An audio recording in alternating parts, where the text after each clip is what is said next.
Morning बच्चे, आपके YouTube channel science study centre में आप सबका स्वागत है।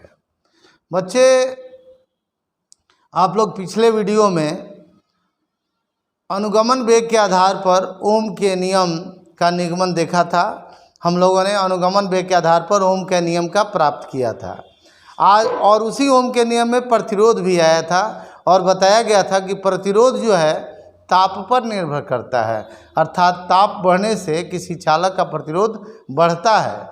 तो उसी के आधार पर किसी चालक का प्रतिरोध का ताप के साथ जो सूत्र दिया जाता है वो यही सूत्र है, RT बराबर R0 into 1 plus alpha T. अतः आज हम लोग पढ़ेंगे प्रतिरोध के ताप पर निर्भरता का सूत्र। तो ये सूत्र होता है RT बराबर R0 into 1 plus alpha T, जहाँ RT जो है T डिग्री सेल्सियस ताप पर चालक का प्रतिरोध है। R0 जो है R0 बराबर, ये जो R0 देख रहे हैं ये 0 डिग्री सेल्सियस ताप पर चालक का प्रतिरोध है, और अल्फा जो है, अल्फा को प्रतिरोध गुणांक कहते हैं, या ताप प्रतिरोध या प्रतिरोध ताप गुणांक, दो बोल दीजिए, प्रतिरोध ताप गुणांक बोलते हैं अल्फा को, प्रतिरोध ताप गुणांक बोलते हैं।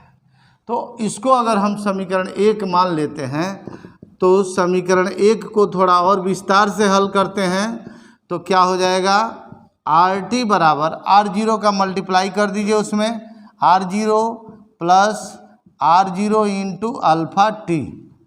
अब हम लोग क्या करते हैं, R0 को इधर ले आते हैं, तो RT माइनस R0 बराबर R0 इंटू अल्फा टी।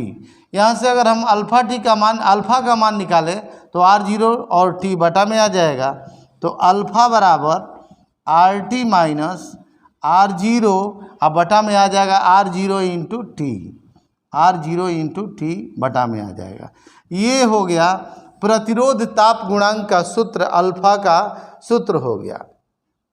अब यहाँ से हम लोग प्रतिरोध ताप गुणांक का परिभाषा देंगे। कैसे? यदि हम मान लेते हैं RT बराबर 1 ओम, RT क्या है भाई, T डिग्री सेल्सियस पर प्रतिरोध है। अगर मान लेते हैं RT का मान 1 ओम, या ऐसे कहें R0 का मान अगर हम 1 ओम मान लें, R0 का मान 1 ओम मान लें, और 0 डिग्री सेल्सियस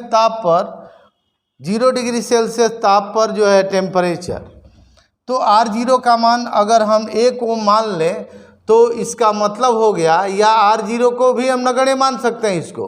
तो इस स्थिति में यहाँ से हम लोग परिभाषा देंगे, अगर R0 जो यहाँ पर प्रतिरोध है 0 डिग्री सेल्सियस ताप पर, उसको अगर हम लोग 1 ओम मान लें तो यहाँ से अल्फा बराबर क्या हो जाएगा, और T बराबर 1 मान लेते हैं 1 डिग्री सेल्सियस, तो अल्फा बराबर हमारा क्या हो जाएगा, RT माइनस R0 का मान हमने 1 ओम मान लिया और T का मान 1 डिग्री सेल्सियस मान लिया, तो अल्फा बराबर RT माइनस R0। अब कहिए कि सर R0 का मान 1 क्यों नहीं रख रहे हैं, यहाँ पर बस इसका मान इसके मान में परिवर्तन किया जा रहा है, इसकी जगह पर मान रखा जा रहा है, ये इसको दिखाया जा रहा है कि ये जो है वृद्धि है।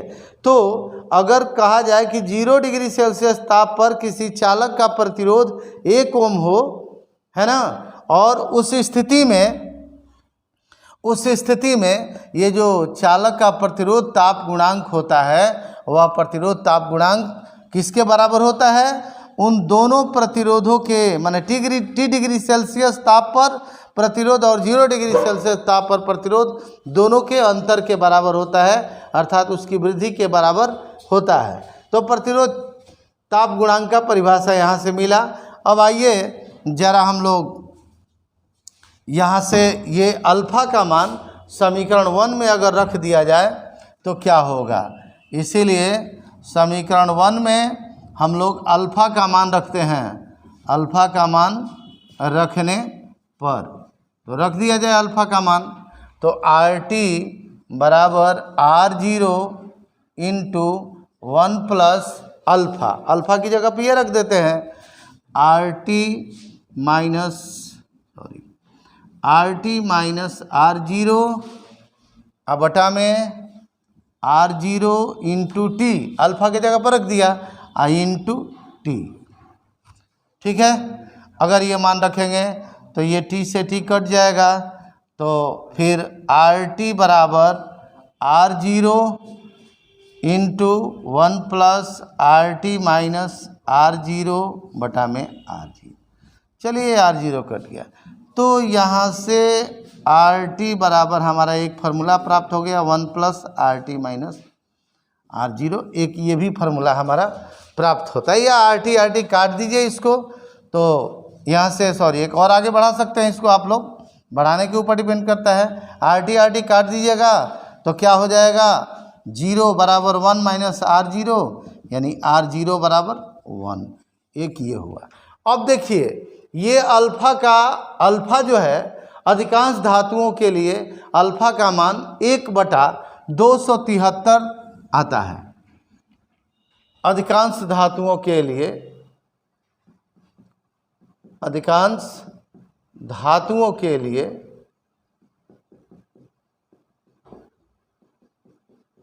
अल्फ़ा का मान 1/273 प्रति डिग्री सेल्सियस आता है।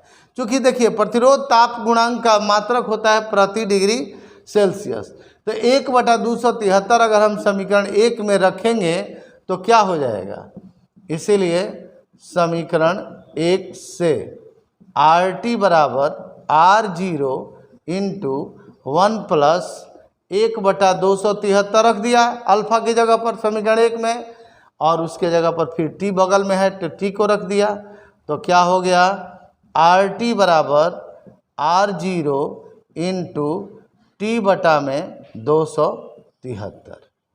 तो ये 1 प्लस टी बटा 273, तो एक सूत्र ये भी बना। तो ये हो गया प्रतिरोध के ताप पर निर्भरता संबंधी सूत्र के कई बात हो गया। अब इसी में बच्चे थोड़ा सा अब इसी में मैं आपको बता दूं कि ओमीय परिपथ और अनओमीय परिपथ क्या है। तो ओम का नियम तो हम लोग भली भांति जानते हैं, और परिपथ जिससे होकर विद्युत धारा प्रवाहित होता है, तो चालक भी एक परिपथ है। तो ओमीय परिपथ क्या है, जिस परिपथ से होकर प्रवाहित होने वाली धारा उस चालक के या परिपथ के सिरों के बीच के विभवांतर के समानुपाती होता है, उसे ओमीय परिपथ कहते हैं। या सीधा शब्दों में बोलिए कि वैसा परिपथ जिसमें ओम के नियम का पालन होता है उसे ओमीय परिपथ कहते हैं।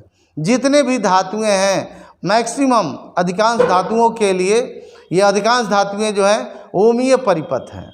ओमीय परिपथ किसे कहते हैं, जिसमें ओम के नियम का पूर्ण रूप से पालन होता है उसे ओमीय परिपथ कहते हैं। जितने भी धातुएं हैं सब ओमीय परिपथ है। इसके बाद आता है अनओमीय परिपथ। अनओमीय परिपथ क्या है, वैसा परिपथ जिसमें ओम के नियम का पूर्ण रूप से पालन नहीं होता है उसे अनओमीय परिपथ कहते हैं। अनओमीय परिपथ जिसमें ओम के नियम का पूर्ण रूप से पालन नहीं होता है उसे अनओमीय परिपथ कहते हैं। अर्थात जिसमें धारा विभवांतर के समानुपाती नहीं होता है उसको अनओमीय परिपथ कहते हैं। जैसे टॉर्च का बल्ब, विद्युत बल्ब, ट्रायोड, डायोड, ये सब ट्रांजिस्टर, ये सब जो हैं अनओमीय परिपथ के उदाहरण हैं। तो ओमीय परिपथ, अनओमीय परिपथ। धन्यवाद बच्चे।